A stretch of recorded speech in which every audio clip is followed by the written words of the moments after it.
Find insight, guidance, and answers. Tune into Spirit with radio medium Laura Lee.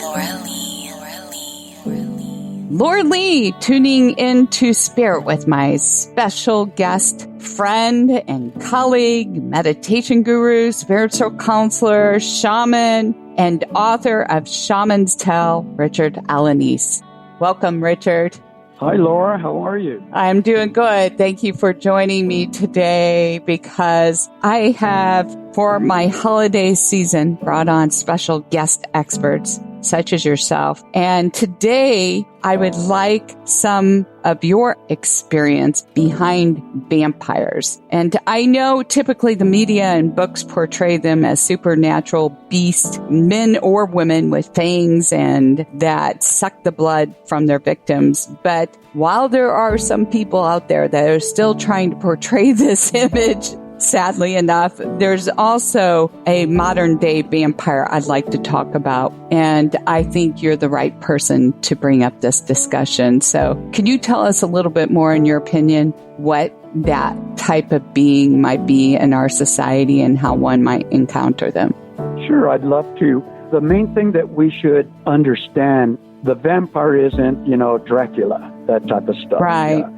Modern day vampire is, and I don't usually use that term, I'll use a term that we use in psychology that would be personality disorders such as narcissism. Mm-hmm. And a narcissist will drain you of energy.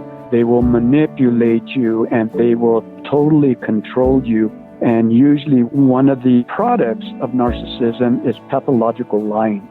So how can we identify if someone is doing that to us, trying to drain our energy? Mm-hmm. This could happen in a relationship, in a marriage, even a friend who uses you. And usually one is more controlling and the other one is a little more forgiving. I don't want to say a weaker personality, but one that will succumb to this type of behavior that's put upon them just so they could keep a friendship or just so they could feel fulfilled that they have a relationship, either a friend or one that's more intimate. Mm-hmm. So the modern day vampire is someone who manipulates you.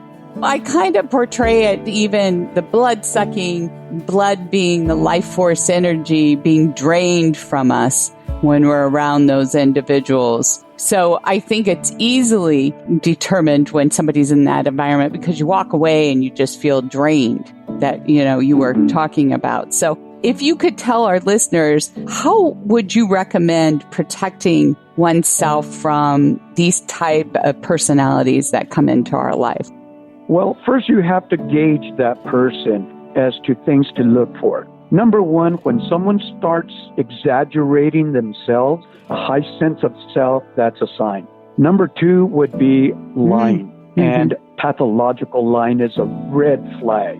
Number three is when they start using you for certain things and they're not reciprocating. A friendship is a reciprocation of, you name it, whatever it is, duty to one another, support, all of these things. Number three, if you find yourself that after you're with that person that you just feel physically drained, you're doing everything you can for that person, and also that you're not allowed to express yourself and your feelings, that it's always about that person. Right. These are signs that you could see. I love that. Have you had a personal encounter with one of these persons in your life, and how did you deal with it? I did. But to go beyond that, I think we're all having a personal experience. Whenever you have a person in authority and they suffer from narcissism, which we do now, I won't name names, but a malignant narcissist, that's very draining for us, and we become fearful and emotional. So right now, everybody's experiencing that. Now, here's the catch to it. Some people are accepting that, an acceptance to it. And other people see it, they identify, and they go, no, this is bad. We need to do something about this. Where can people learn more about you in the book?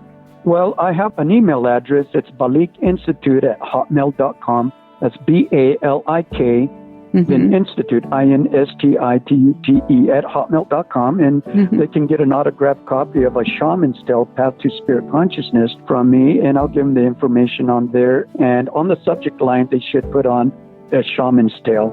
Isn't there a website? Yes, it's the Balik Institute, and that has to do also with my martial arts and also my spiritual endeavors. And in there, there's tabs that have information on various things having to do with paranormal and things in psychology that I think are very helpful. So they can visit that website too.